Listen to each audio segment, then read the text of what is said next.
The Seattle Seahawks have appeared to find their power edge, and their replacement for Dre'Mont Jones, who they just released recently, to be that early rundown defender, in signing longtime Cowboy Demarcus Lawrence to a 3-year, $42 million deal with $18 million guaranteed.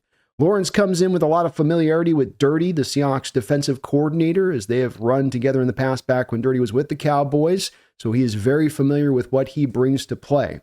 And in Lawrence, while you do have a very old defender here, having been 10 years in the league, drafted originally back in 2014 in the second round, he is a guy with a really strong track record, especially of being a very good run defender. He gives you an all-around good skill set, but he is a much better run defender than he is quite as a pass rusher, though he's not bad as a pass rusher either on the other side of that. The big two parts of this, which will get some Seahawks fans concerned about this deal, are first, the money. I would estimate that these are the agent numbers that we're hearing released out initially here, and that when we come back to look at it and really see what the fine numbers are on this, the fine-tuned numbers, it's probably going to be more into that range of like a 2-year deal, 2 years around the 18 million mark. So it's not going to be tremendously expensive to bring this guy in, or at least not the sticker shock at first view on that side of it. The other part that's going to get some Seahawks fans a little bit concerned here is going to come down to the injury history. And Demarcus Lawrence has had his share of injuries through these years. By and large, he's been a pretty healthy player, but you play 10 years in this league, you get some things stacking up, and then last year, kind of the worst of it, as he has a Liz Frank injury last year to his foot, costing him most of the season, only able to play in a handful of games and not play at his typical high level, especially as it concerns playing the run.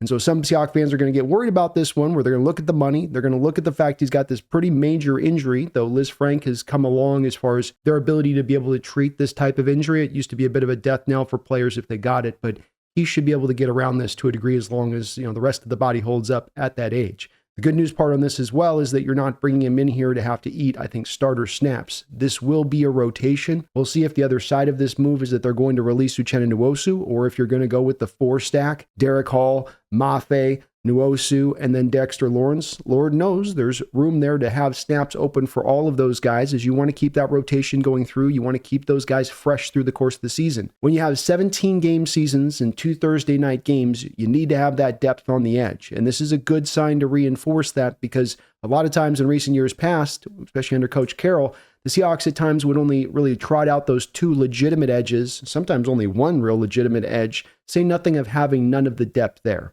Now you've got the depth. Now you've got guys that can fit to certain roles. And this also frees you up of having to not have to go out there and target a power edge in this upcoming draft. As far as an overall player goes, think of Lawrence as just being a big kind of bully type player off the edge. He works off this incredible length. He's got 34-inch long arms. He can just lock out those tackles. He's got legitimate power beyond that. Very smart player, very instinctive. You are not going to move him off the spot in the run game. He is tremendously powerful. He's got a couple of pass rush moves he can work off of that. Again, much of his pass rush is still also then going to work off of power. This is not going to be your first step explosion guy with dip, especially not at his age.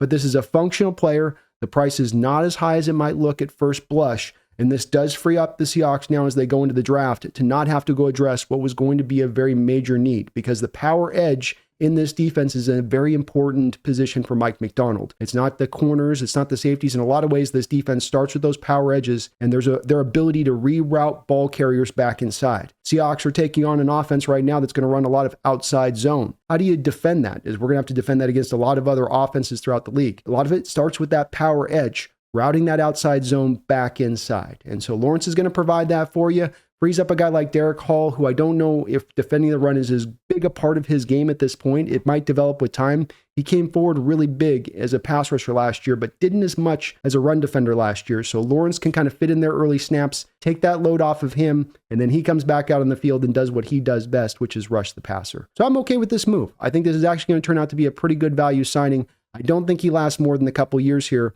and this was a necessity for this defense. My name is Brandon Kane. This is the Hawks Nest. Please hit the like button. Please subscribe. But beyond all that, don't you ever forget, go Hawks.